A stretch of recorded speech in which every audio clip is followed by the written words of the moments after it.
Okay, good morning. So, ngayon ay 9:30 ng umaga at September 10. So, kung makita nyo, wala na tayong tanim. Nalinis na natin yan. And, to be honest, yung mga na-harvest ko dito, parang 30% lang yung napakinabangan ko kasi nga, maliban dun sa problema natin sa trips, is problema nung fungus. Hindi ko na rin kasi siya naalagaan.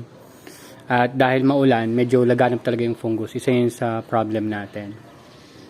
On the other hand naman, ito nakikita nyo is yung pipino natin. Ito yung Sengel variety. So, lumalaki naman siya. Ito medyo parang bali pero mukhang nakakasustain naman siya. So, yan lumalaki. Hindi siya katulad nung naging alaga ko dati na parang paisa-isa yung bunga. Ito, pumutok sabay yan lumalaki-laki Itong kabila, ganun din. Lumalaki-laki na rin siya.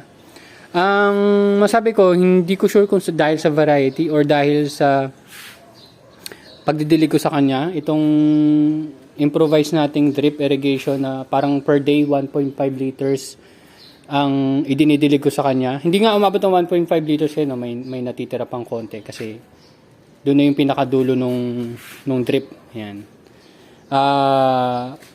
Hindi ko sure kung dahil din dyan, kaya mas na-absorb niya yung nutrients. Pero yung dinidilig ko dyan ay yung excess nitong mga lettuce natin, lettuce nutrients. Siguro mga nasa 1.5 easy lang yan or 1.3. Pero yun lang yung dinidilig ko sa kanila. So itong isa na yung kanan nasa lupa, itong kaliwa ay nasa coco peat. Maganda naman yung tubo nila parehas sa totoo lang.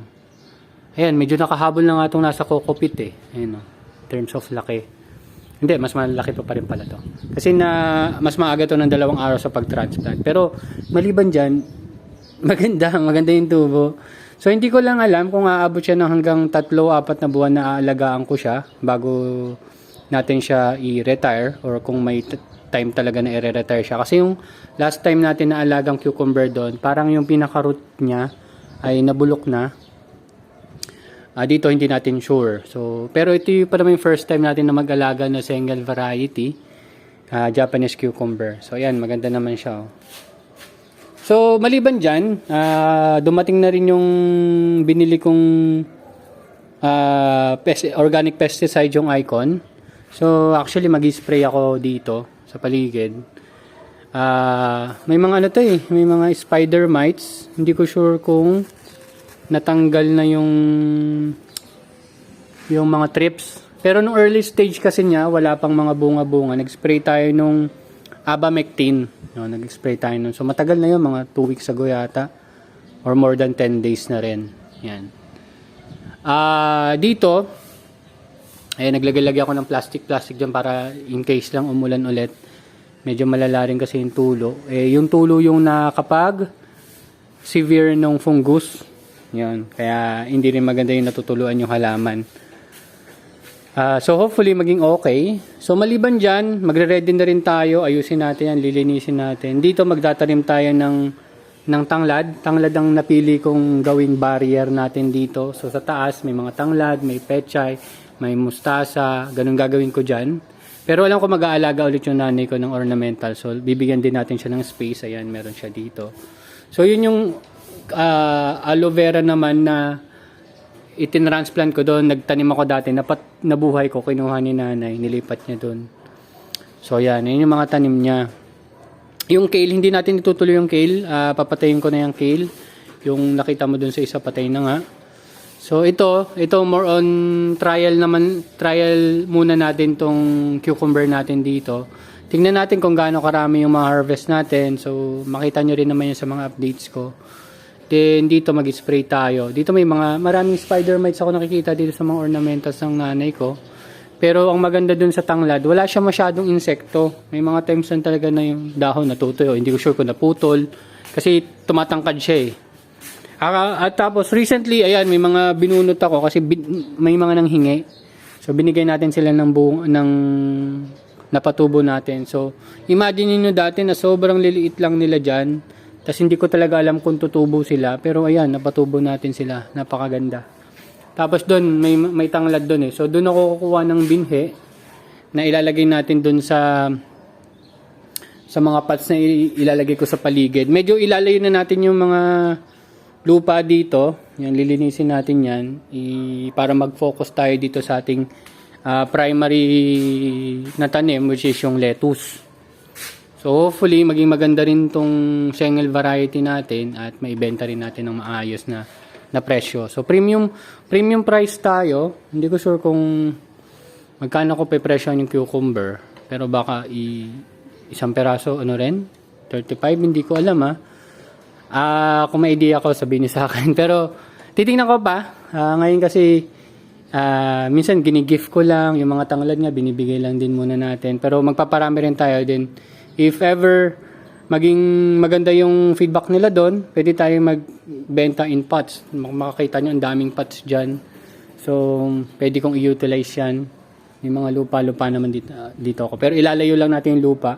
Hanggat maaari dito is mga lettuce lang natin.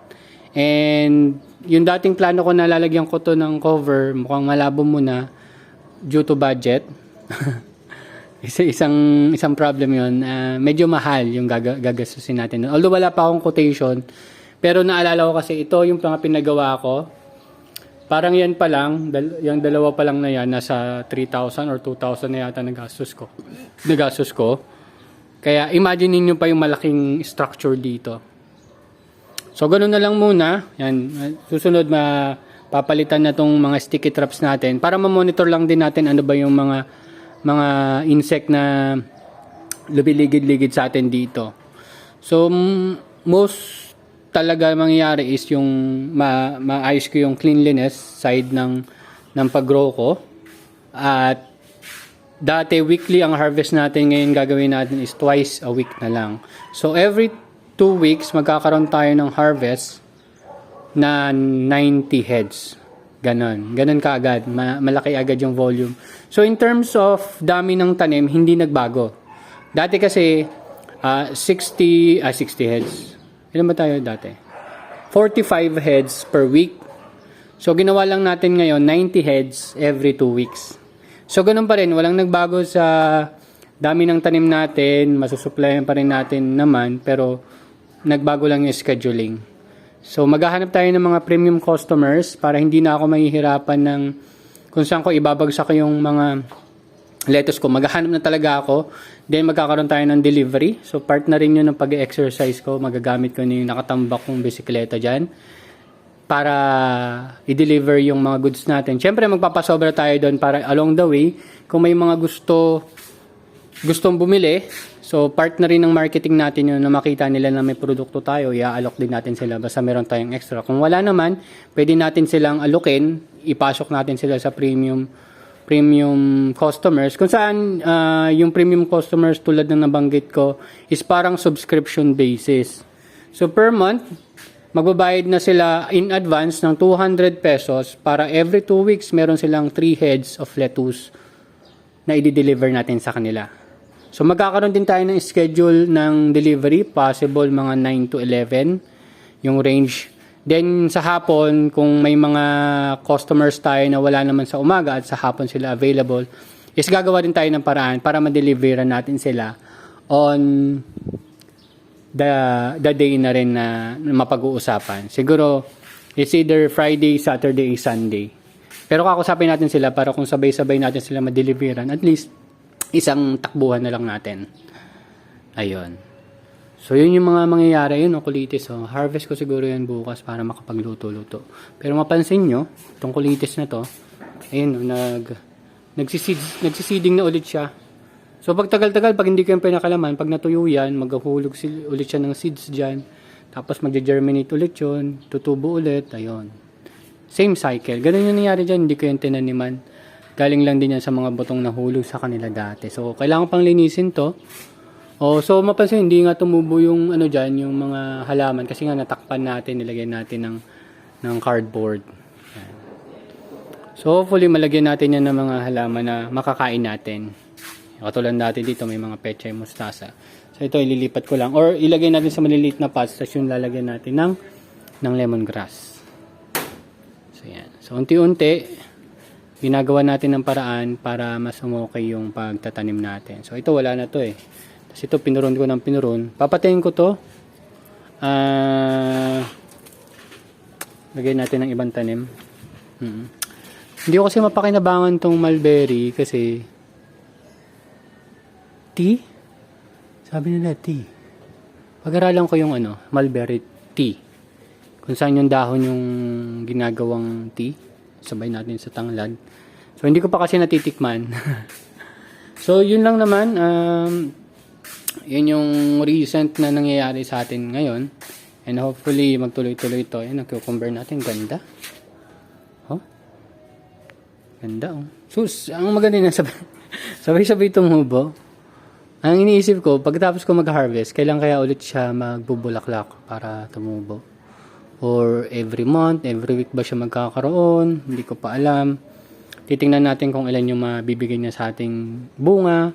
Based naman sa research ko, sabi nila isang cucumber, mabigyan ka lang ng 10. 10 malalaki, tas 7 maliliit is goods na siya. So sana ganun yung mangyari. Kung 10 malalaki, sabi mo 35 isa 350. Hindi na masama kasi ang investment natin dyan, isang buto. Maliban dun sa mga nutrient solution, pero yung nutrient solution kasi wala talagang investment kasi galing lang siya dun sa mga pinaggamitan ng lettuce natin. Pero sa buto, 25 pesos isa niyan. Ganun siya kamahal. Pero meron tayong Jackson dyan. Pwede rin ako mag-experiment. Tanim ulit tayo ng Jackson. Side by side ng ating Sengel variety. Tingnan natin kung ano yung magiging response niya. Paano siya tutubo. Ganito, ganyan. Marami pang iba. So, ang maganda niyan, na-start na natin. Okay naman yung drip irrigation na DIY. Tapos, nasubukan ko na rin siya na parang more than 2 days ko siya naiwan na walang drip, na hindi ko siya nalalagyan ng dilig. Actually, kahapon, ang dinilig ko lang dyan, nung isang araw, dinilig ko lang dyan is tubig kasi nawalan ako. Kaya hinarvest ko to para makuhanan ko ng mga used nutrient solution. Pero, siyempre, gagawa rin tayo nung mismong nutrient solution para sa kanya. Ayun lang naman. Thank you very much and see you next update, guys. Bye-bye.